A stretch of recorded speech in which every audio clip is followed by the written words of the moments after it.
విడిపోయి 10 ఏళ్లైన తర్వాత ఆంధ్ర ఆరోగ్యం గురించి చెప్పుకొచ్చారు సుబ్బారావు సాబ్. ఆంధ్రాకు స్పెషల్ స్టేటస్ కంటే స్పెషల్ ప్యాకేజీయే బెటర్ అన్న మాటల్ని ఇవాళ ది హిందూలో తెగేసి చెప్పారు ఆయన.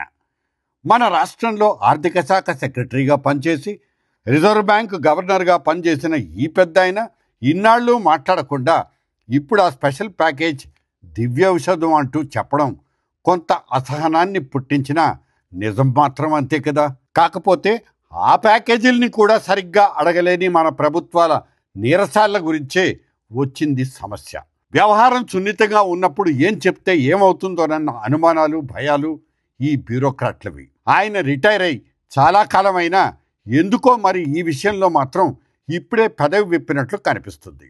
జాతీయ ఫైనాన్స్ కమిషన్ ఇప్పుడు ఆంధ్రప్రదేశ్కు ప్రత్యేక ప్యాకేజీల ద్వారా కావాల్సిన సహాయం చేసే అవకాశం ఉందన్నది ఆయన మాట. ఒడిశాకు గతంలో ఇచ్చిన విధంగానే ఆంధ్రాకు కూడా సహాయం చేయొచ్చన్న సిద్ధాంతాన్ని చెప్పుకొచ్చారు సుబ్బారావు గారు.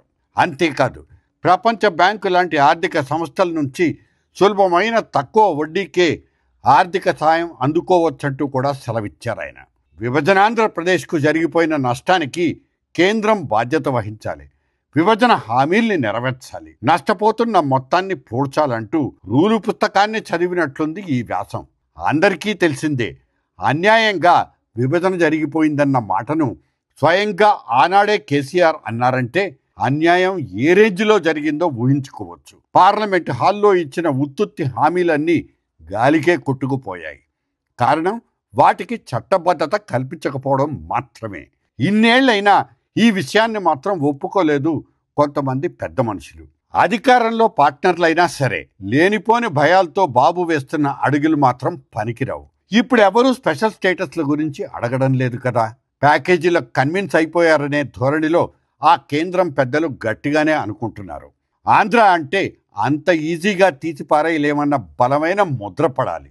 Polavaram, Amaravati, railway zone, steel factory వ్యవహారాలన్నీ రోజువారీ ఎజెండాగా మారాలి. ఎన్నికలొచ్చి మోసుకొచ్చిన హామీలు, వెక్కిరిస్తున్న గల్లాపెట్టెలు బాబుకు నిద్రల్ని ఖరాబు చేసి పారేస్తున్నాయి.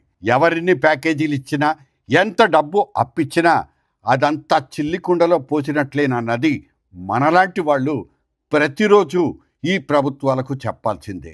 ఉచితాలనే కుండల్లో ఎన్ని నీళ్లు పోస్తే మాత్రం సరిపోతాయి?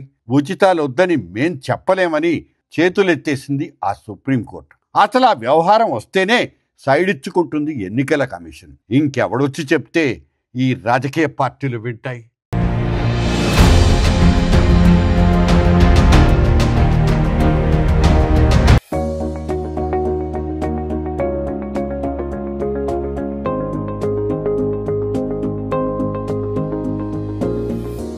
జర్నలిస్ట్ డైరీ ఛానల్ని సబ్స్క్రైబ్ చేయండి.